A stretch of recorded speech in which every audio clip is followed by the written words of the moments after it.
Assalamualaikum warahmatullahi wabarakatuh. Pada pertemuan kali ini, kita akan membahas mengenai materi kiat sukses diterima di perguruan tinggi negeri. Sebelum Ibu membahas mengenai kiat-kiat masuk perguruan tinggi negeri, alangkah baiknya kalian mengenal bentuk-bentuk perguruan tinggi. Yang pertama, universitas. Suatu perguruan tinggi yang menyelenggarakan program akademik dan atau profesional yang beragam dan dikelompokkan dalam fakultas-fakultas.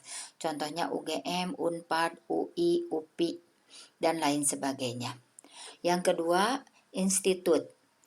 Institut merupakan perguruan tinggi yang menyelenggarakan program pendidikan akademik dan atau profesional dalam sekelompok disiplin ilmu pengetahuan, teknologi, kesenian yang sejenis.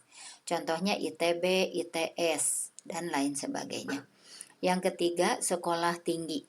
Sekolah tinggi merupakan perguruan tinggi yang menyelenggarakan program pendidikan akademik dan atau profesional dalam lingkup ilmu pengetahuan tertentu. Contohnya sekolah tinggi seni rupa, sekolah tinggi seni patung, sekolah tinggi ekonomi, dan lain sebagainya. Yang keempat, akademi. Akademi merupakan perguruan tinggi yang menyelenggarakan program pendidikan profesional dalam satu cabang atau sebagai cabang ilmu pengetahuan, teknologi, atau kesenian tertentu. Contohnya AAU, AAL, AIP, dan lain sebagainya. Yang kelima, politeknik. Politeknik serupa dengan akademik menyelenggarakan program pendidikan profesional dalam sejumlah bidang pengetahuan khusus, misalnya Polban, Polman, Poltekkes, dan lain sebagainya. Selanjutnya, kita akan membahas struktur perguruan tinggi. Struktur perguruan tinggi ada dua macam. Yang pertama, pendidikan akademik. Pendidikan akademik ialah pendidikan tinggi yang diarahkan terutama pada penguasaan ilmu pengetahuan dan pengembangannya dan lebih mengutamakan peningkatan mutu serta memperluas wawasan ilmu pengetahuan. Pendidikan tinggi diselenggarakan oleh institut sekolah tinggi. Pendidikan akademis menghasilkan yang memperoleh gelar akademik yang diselenggarakan melalui program S1, program pascasarjana, magister, dan dokter. Pendidikan profesional. Pendidikan profesional merupakan pendidikan tinggi yang diarahkan terutama pada kesiapan keahlian tertentu serta menggunakan peningkatan kemampuan keterampilan kerja atau menekankan pada aplikasi ilmu dan teknologi pendidikan. Profesi ini diselenggarakan oleh sekolah tinggi, politeknik, institut, dan universitas. Pendidikan profesional menghasilkan sebutan profesional yang diselenggarakan melalui program D1, D2, D3, D4 atau spesialis SP1, SP2. Selanjutnya, kita akan membahas kiat sukses masuk perguruan tinggi negeri.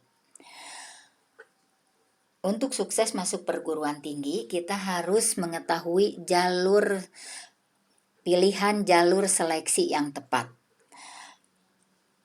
Dalam memilih jalur seleksi, terdapat 3 jalur seleksi masuk perguruan tinggi negeri yang bisa dipilih, yaitu SNPTN, SBMPTN, seleksi mandiri. Setiap jalur seleksi memiliki karakteristik dan persyaratannya masing-masing. Untuk jalur SNPTN, bertujuan untuk menyaring siswa yang menunjukkan prestasi tinggi akademik dan non-akademik. Yang harus diperhatikan ialah nilai rapot dari semester 1 sampai dengan semester 5 atau menjuarai kompetisi kejuaraan seni, olahraga, dan saintek. Yang B, SBMPTN. SBMPTN bertujuan menyaring siswa dengan kompetensi akademik dan skolastik yang tinggi. Yang perlu diperhatikan pada SBMPTN tergantung pada penguasaan materi pelajaran pokok sesuai dengan jurusan IPA atau IPS dan potensi skolastik. pada ujian seleksi mandiri bertujuan menyaring siswa dengan profil kompetensi akademik yang sesuai dengan profil masing-masing perguruan tinggi negeri. Yang kedua, kiat sukses yang kedua ialah kenali minat dan kompetensi diri. Banyak calon mahasiswa yang gagal untuk masuk perguruan tinggi bukannya karena kurang pintar, melainkan karena strategi yang kurang tepat dalam memilih program studi. Yang ketiga, perbanyak latihan. Biasakan dirimu dari sekarang dengan berbagai bentuk soal latihan. Cara memperbanyak latihan dengan mengikuti tryout, dengan memperbanyak latihan akan menumbuhkan rasa percaya diri. Yang keempat, memahami prosedur seleksi perguruan tinggi negeri. Pastikan kamu telah memahami prosedur seleksi secara tepat dari pendaftaran hingga pelaksanaan ujian. Yang kelima, usaha maksimal dengan doa dan tawakal. Untuk bisa masuk perguruan tinggi negeri, maka harus berusaha dengan maksimal, disertai dengan berdoa kepada Allah Subhanahu wa Ta'ala, sehingga kita akan bersyukur apabila diterima dan jauh dari kesombongan, dan terhindar dari putus asa jika gagal diterima. Untuk materi kali ini, Ibu cukupkan dulu sampai di sini. Sekian dan terima kasih.